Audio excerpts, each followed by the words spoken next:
Good morning, Ryan. Good morning, Coach. Good morning, Dwayne. Ryan, do I set us off in Afrikaans then, so perhaps?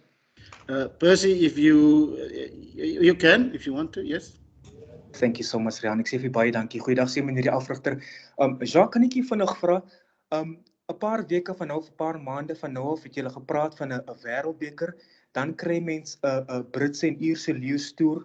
Julle het in daai volgorde genoem, maar ek wil aan dit stel, meneer die afrigter, 'n mens kry 'n wêreldbeker en dan kry mens 'n rugby kampioenskap. Gaan hierdie rugby kampioenskap 'n soort van 'n rude awakening, 'n wake-up call vir julle wees?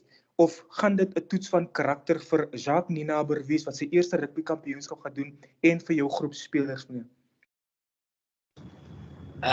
Yes, Percy, ek weet nie wat bedoel jy met 'n wake-up call nie, maar of 'n rude awakening nie. Ek dink 'n rugby kampioenskappe is 'n moeilike kampioenskap om deel te neem. Wel, ek was saam met hierdie groep al van 2018 en 19, so ek weet uit die aard van die saak dat dit nogal 'n taai kompetisie is, jy weet, want jy speel teen die beste van die suidelike halfrond en ek dink as jy nou kyk, ek is nie 100% seker van die wêreldranglys nie, maar ek dink in Nieu-Seeland is nommer 2 en dan dink ek Australië en Argentinië is hier by nommer 6 en 7. So jy ding mee teen nommer 2, 5, 6, 7 daar rond in die wêreld. Ek dink met 2 noordelike halfrondspanne wat span nommer 3 en 4 is en miskien nommer 5. Ek is nie 100% seker nie. So uit die aard van die saak is dit 'n baie moeilike kompetisie om in deel te neem. So ek dink nie dis iets wat ons nie verwag nie. Definitief nie ek nie. Ek verwag dit gaan ongelooflik taai wees. En veral moet ons dit hierdie 4 toetse wat oorbly weg van die huis af speel. Al 2 toetse in Australië, teen Australië. So hulle is by hulle tuis in hulle tuisland, as ek so kan sê, en dan uit die aard van die saak speel ons Nieu-Seeland hierso. So nee, Percy, ek dink glad nie. Ek verwag dit gaan 'n moeilike toernooi wees.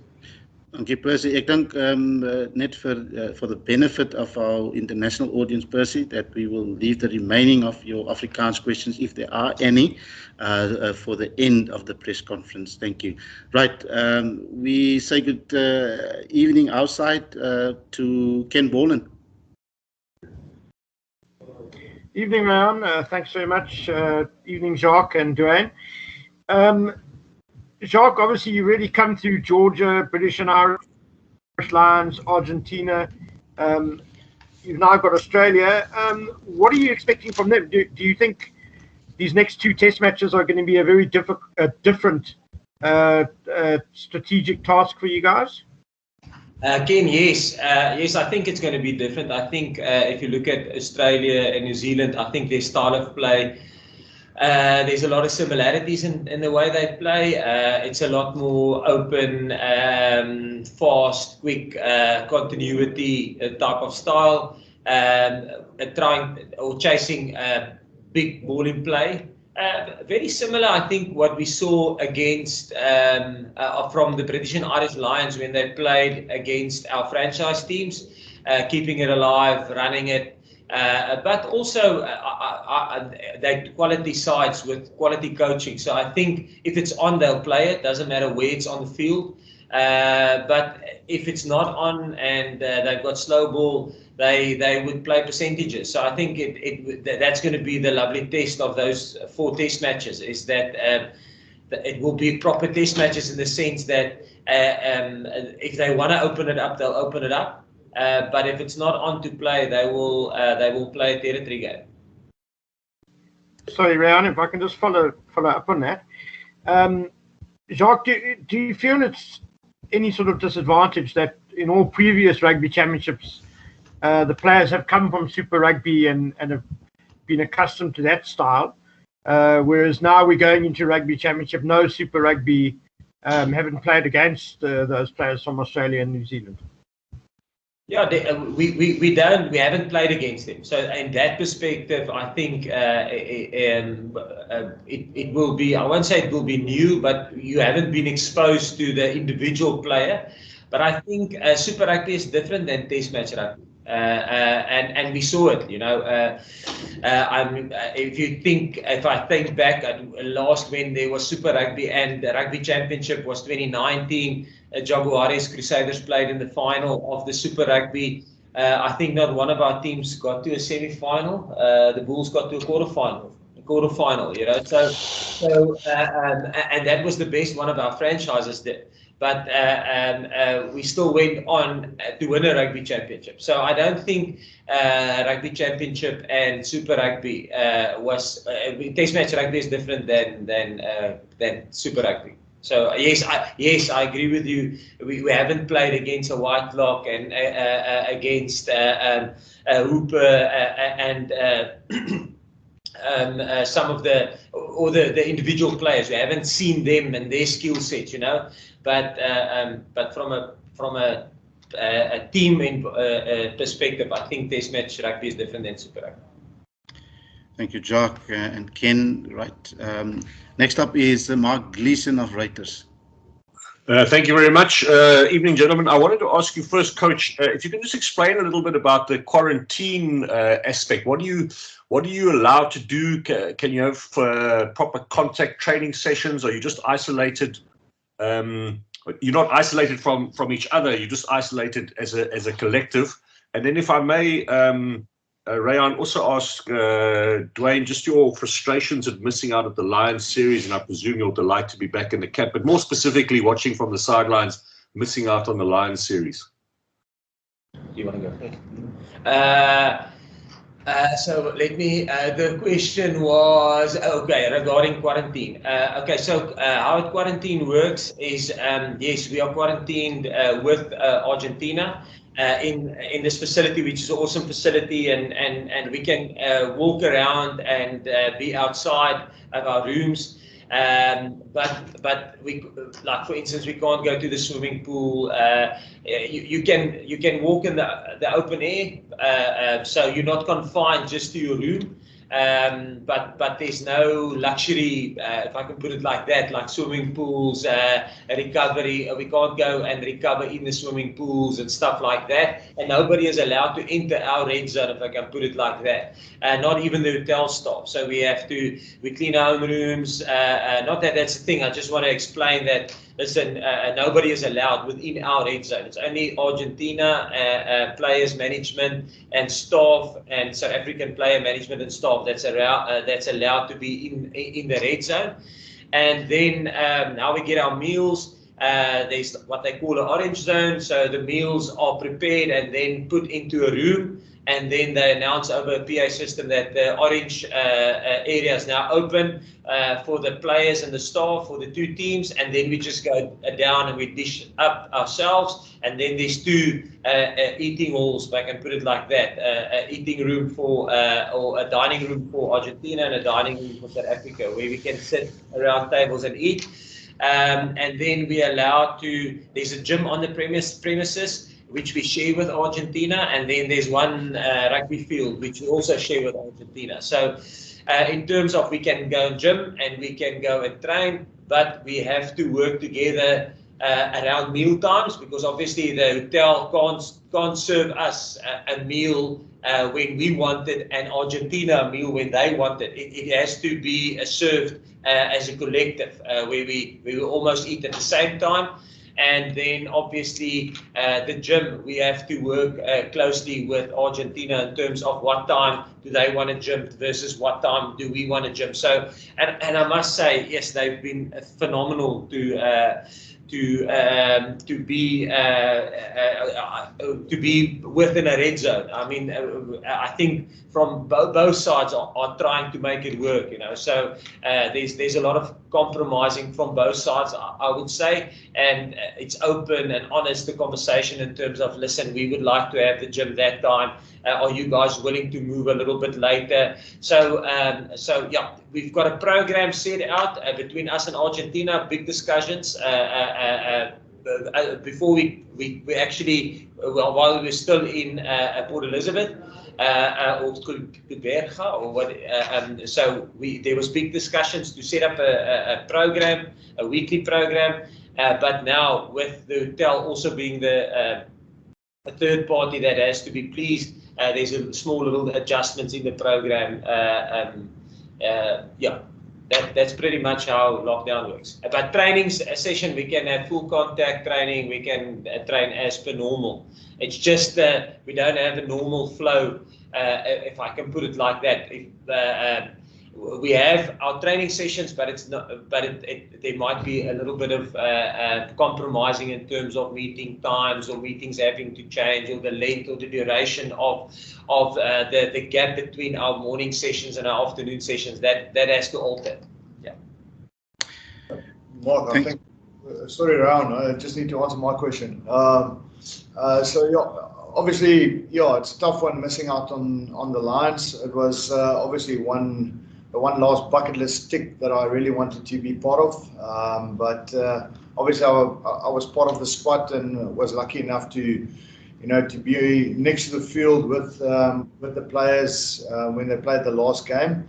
And then the transition from getting into that, being water boy for 2 weeks, kind of got you pumped up to play the game. So lucky enough, that helped me quite a lot, and we're ready to go. So looking forward to be running out there with the guys and training, and looking forward to get on the pitch and play your part within the squad. Thank you, Dwayne. And ladies and gents, just apologies from my side. I should have just emphasized, like in our media advisory, that Jacques' comments obviously available for immediate usage, and Dwayne is embargoed for Wednesday. Right, Brendan Nell, good day to you. Good day, guys. Good day, Jacques, Dwayne, Rayan. Jacques, I know you've been with Argentina for quite a while now, and you guys were on the plane with them, you're in the same hotel as them. They obviously have played Australia and New Zealand before you, more recently than you, in that they played them last year.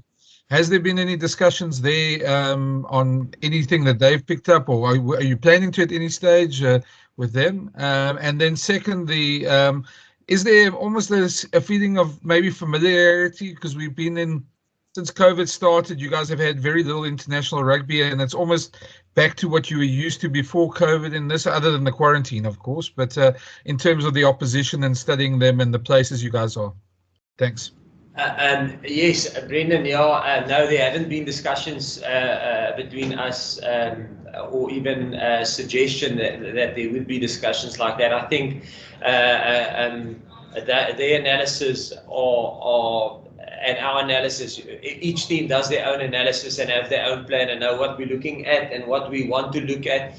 But no, so there wasn't any discussions around that, and I don't think there will be, because I think everybody does their own analysis and you know what you've been doing, and we analysed last year's games and they analysed our games in the British and Irish Lions series. So I think that's on the on going forward, playing those test matches.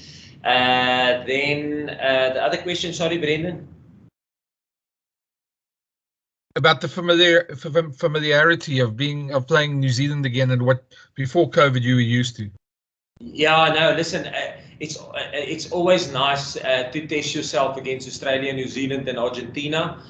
We missed out on it last year, and it's nice. It's phenomenal to play against them again. To play our Sanzar group, as a group together, because it's something that from a Super Rugby point of view, I've been involved with since 1999, and you get so accustomed to it and used to it. So it was actually it was hard when we didn't have it last year, and you almost kind of wonder where you are. I think in my heart, it would be nice to play against them, so you can pitch yourself in terms of where we are at currently. So yeah, no, looking very much forward to playing against them like we did against Argentina. It's nice for us to measure ourselves against the Southern Hemisphere teams again. Thank you, Jacques. And next up is Kobus Klaassen. Hello, Rayan. Hello, Jacques and Dwayne. Jacques, it seems that the queue of people who are eager to criticize the Springboks, it's quite long. With the latest criticism coming from Steve Hansen, he called the tactics and the rugby in a series against the Lions utterly negative.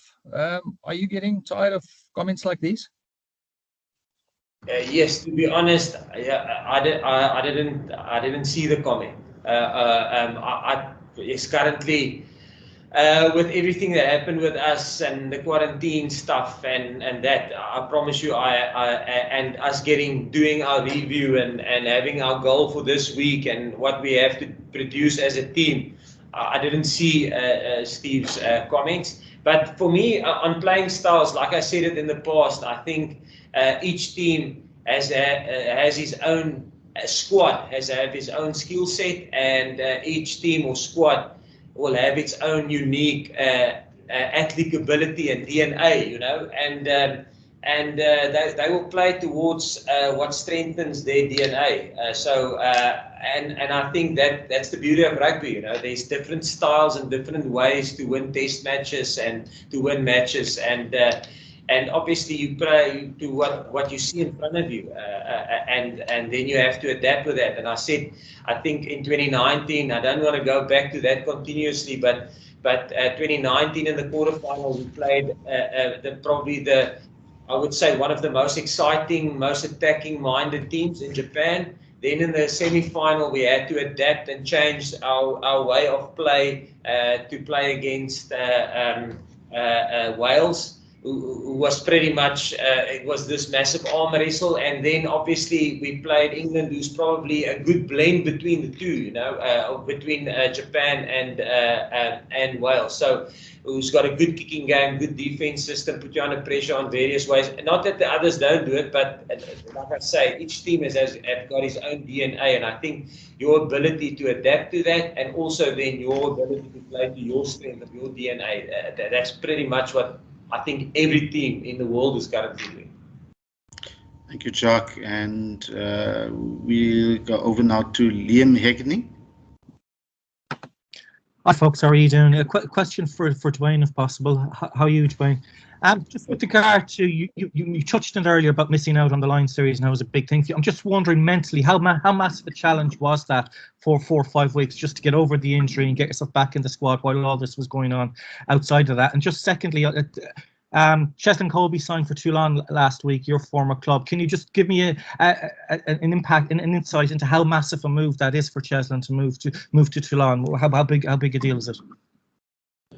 Yeah, to answer your first question, again, it's you know, my injury was a bit more severe than everyone else thought. So you know, I hope to get back on the field for the first test against the Lions, and unfortunately I wasn't ready. I gave it my all in training, and went to Jacques and said, listen, I'm going to drop the team if you put me out on the field. So I made a tough decision, but obviously that was the right decision at that stage.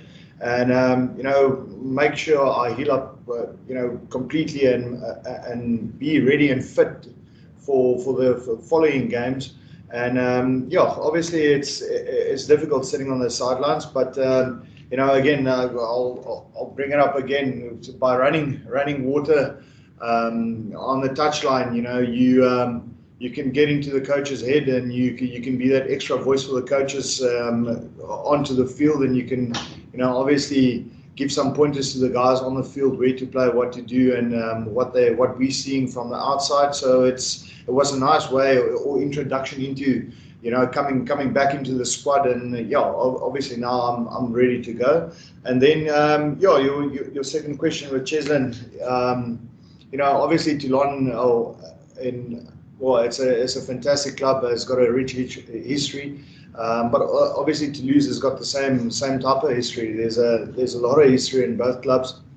I think for Toulon it's a massive bonus to get Cheslin at the club, and there's been a lot of South Africans who played for that club, and a lot of legends.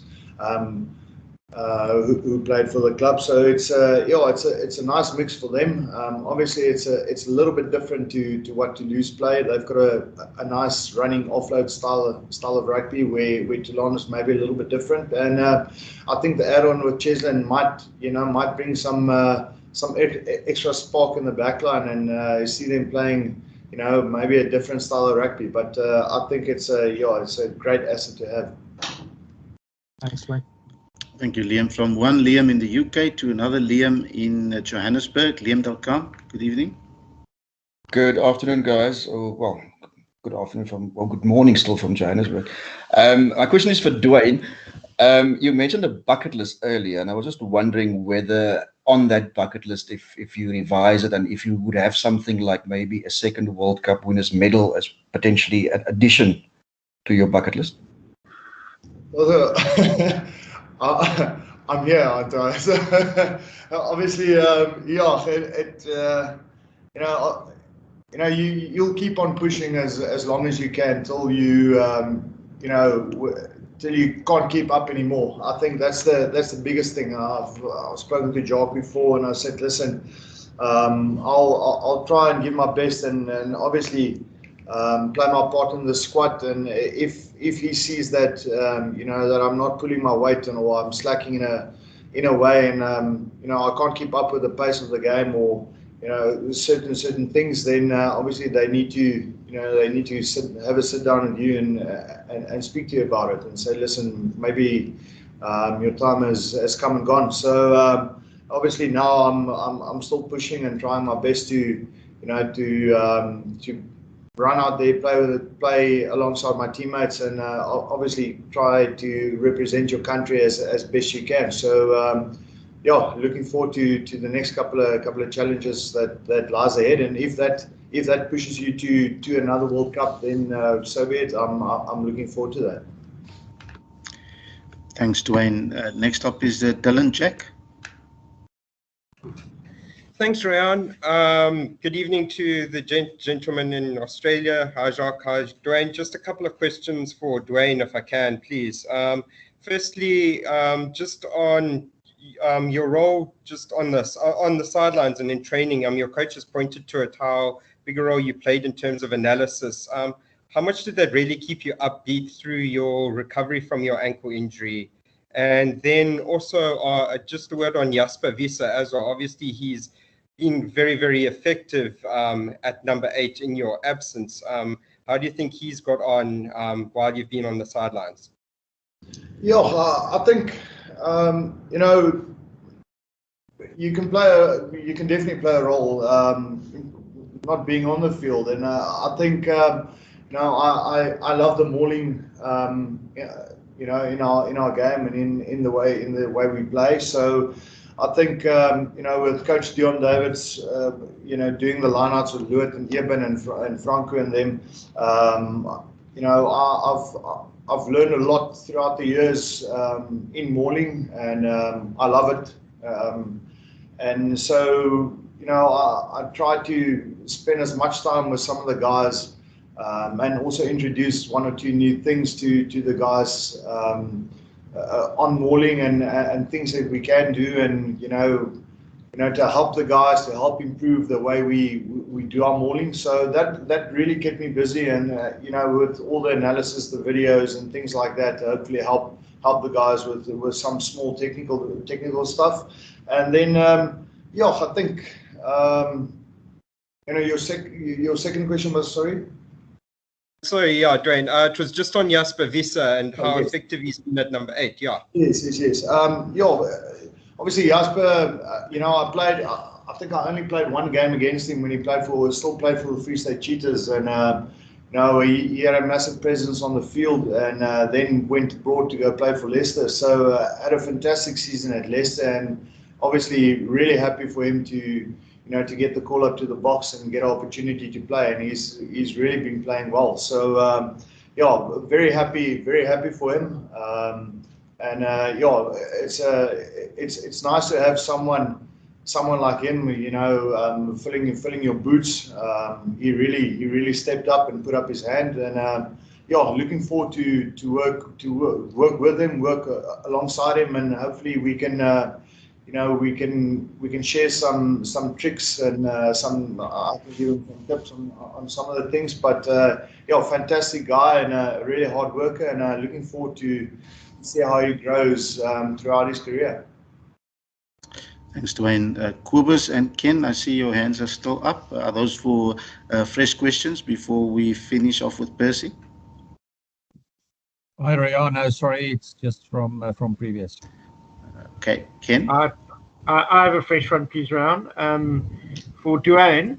Dwayne, the last time you played for the Springboks was obviously the World Cup final, and you had quite a few matches now watching the guys. If we take the World Cup final as sort of peak 100% performance, where do you think the guys are at the moment? As a squad, Ken? Yes, as a squad, yeah. Just in terms of obviously building up from a long time out of action and building through the Lion Series, Argentina. How close are the Springboks to peak? Yeah, I think you can always improve, and I think there was small steps taken. Starting this year, playing against Georgia, then playing a SAA side against our provincial sides, and then from there on going into the first test against the British and Irish Lions. So it was nice to see the guys getting a little bit of continuity. Slipped on one, but obviously we want to play consistent rugby throughout, and we want to keep on improving. So there was maybe one little slip, but obviously from there on it's been a little bit one step at a time, going in the right direction. So I would say we're still not there yet. There's still a lot of things to work on. Because of the amount of time we spend apart, and the new styles and the new way the refs are playing or refereeing the game, the new laws, all those type of things, that makes a massive adjustment to the way you play your game or the way you approach your game. So to answer your question, not there yet, but hopefully we are in the right direction. Thank you, Dwayne and Ken. Right, we finish off. Percy, I assume you want to pose an Afrikaans question to Dwayne? Thank you so much, Rian. You always assume right, sir. I'm Rian. Can I kindly first ask the coach a logistical question, though, sir? Met die afrigter kan ek net vinnig vra. Gister was daar uit Australië sprake van bietjie ontwrigting in julle kamp. Kan jy dit bevestig of ontken vir my? Wanneer eindig julle quarantaine-tydperk, meneer? En jy nasionale keerders het net een nuweling opgeroep in Grant Williams. Wat was julle denkwyse agter hom in die oproep? En Dwayne, miskien nog net 'n Afrikaanse pragtige opsomming. Ekskuus gou, Percy, kan ons net eers laat Jacques jou antwoord asseblief? Dankie. Percy, op jou vraag op die quarantaine. Ons quarantaine maak klaar volgende Vrydag. Maak ons quarantaine hier klaar, en dan is dit amper lewe soos normaal. So ons kan buite rond beweeg, en jy kan gaan eet in restaurante en koffiewinkels en al daai goedjies. So die spelers sien nogal uit daarna, om eerlik te wees, om uit 'n bioborrel uit te wees in normale lewe, en dit gaan nogal lekker wees. En dan ons het gister, ons is uit die aard van die saak, omdat ons nou in quarantaine is, het ons nogal 'n toetsregime wat ons moet doen in terme van COVID. En ons het gister ons het Saterdag getoets, maar ongelukkig het die toetsresultate eers Sondag aand laat uitgekom, en daar was 'n moontlike positiewe toetsresultaat wat hulle toe weer moes toets Maandag, en dis hoekom ons in isolasie was eintlik Maandag, gister. Ons moes geoefen het, en vandag se sessie moes eintlik gister plaasgevind het, maar toe ons in isolasie totdat daai persoon weer gehertoets is, en hy's gehertoets, en dit was 'n vals positiewe toets. So dis hoekom die rugbyprogram weer vandag aangevang het. En dit is wat met ons gebeur het die laaste 24 uur. Grant Williams mee? Grant Williams. Ja, kyk uit die aard van ons het Jaden het ons opgeroep en hy het sy been gebreek soos almal van ons weet. Sanele Nohamba was saam met ons deel in die groen en goud in 2020. Hy en Jaden, maar daar het Jaden weer ingekom met 'n besering, so Jaden het bietjie uitgemis daar en ons was nogal en ons het vir Sanele by ons gehad. Uit die aard van die saak is ons is op soek na ons vierde skramskakel as ek dit so kan sê, of 'n jong opkomende kan ek maar sê in ons internasionale vlak sal ek sê ons akademie ou wat nou moet inkom, jy weet, 'n jong opkomende ou wat nou moet leer by die ouer manne, en ons het daar 3 fantastiese skramskakels, nog meer as ek na die ander provinsies gaan, maar as ek nou na die Sharks kyk, ons het Sanele Nohamba daar, ons het vir Jaden Hendricks en dan vir Grant Williams. En uit die aard van die saak, Grant het begin bo Sanele by die Sharks. En dis hoekom ons weet wat ons het in Sanele, en Sanele was saam met ons gewees vir ek dink 6 weke of 5 weke, so ons het goed gekyk na wat hy kan doen vir ons, en ons het vir hom 'n paar goed gegee om aan te werk, net soos wat ons gedoen het die vorige keer by ons beleidingskampe was beide Sanele en Jaden by ons beleidingskampe, en ons het daar vir Sanele gehou en vir Jaden gestuur met 'n klomp goedjies om aan te werk.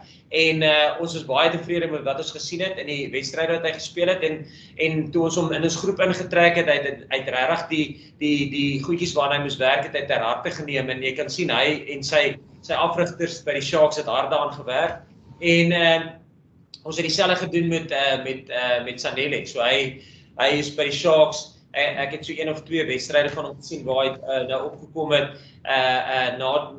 waar hy op die bank gesit het vir Grant, en tevrede met wat ek daar gesien het. Ek praat nou maar, ek het nie met die ander coaches daaroor gepraat nie, maar ek moet sê, ouetjie wat ons ook Grant het ons uit die aard van die saak baie ons oog gevang in die manier hoe hy goeders doen en wat hy na die partytjie toe bring, en is 'n guldige geleentheid vir ons om 'n bietjie na Grant te kyk. So ja, ons maar net as 'n afrigters en as 'n keerkomitee gevoel, ons is op soek na 'n jong ouetjie wat 'n pad waarmee ons 'n pad kan loop, en al 3 daai skramskakels vervul in daai rol. Ja, of val in pas in daai prentjie. So ja, dis ons maar net vir Grant opgetrek. Baie dankie Jacques. Net voordat ons afsluit, very, very briefly for the benefit of our international audience, just the reason for the adjustment of the program on Monday. Okay, the program on Monday, so we had PCR tests done on us on Saturday. We arrived here on Friday, Friday 5 o'clock. Australian time in the afternoon, and then we had our PCR test done the next morning on Saturday. It was around about at 9 o'clock. Then the results only came back on Sunday evening, and there was a potential positive case. So we had to go in isolation, the whole squad and Argentina. So we were isolated in our rooms for Sunday evening, starting at 8 o'clock when the results came out, until last night, just before 7 o'clock, until that person was retested, and blood tests were done, and PCR and antigen tests, and it was a false positive, which is the case that happens if sometimes you produce with COVID, you produce false positives after you've had COVID. You know, I've spoken to somebody, a medical person the other day. You know, if you had COVID, you can still produce positive tests up to 90 days, or a positive PCR test up to 90 days after infection. So it's something that we've seen continuously now during the British and Irish Lions series, where it happens a few times, where a PCR test will come back seeming positively positive. Your attention, please. The laundry service is about to collect. If everyone can in the main building and stay off the terrace for the next 20 minutes. I repeat, the laundry service is here to collect laundry. Please stay inside the main building and do not go out onto the terrace. Thank you. there you get a little bit of idea what isolation is like. So yeah, and some more of a dirty laundry though, please, sir. Yeah, the laundry. We must stay in the main building now, so we were in isolation yesterday. So today's rugby session was actually supposed to happen yesterday, but due to the fact that we were all in isolation, in room isolation, so we couldn't leave the rooms yesterday. We got all our meals and everything in our rooms. So we were in proper isolation until the test came back as a false positive, and then the rugby program could continue. Thank you, Jacques. Thank you for that excellent summary. Thank you to Dwayne as well. Thank you, ladies and gents, wherever you are, for attending.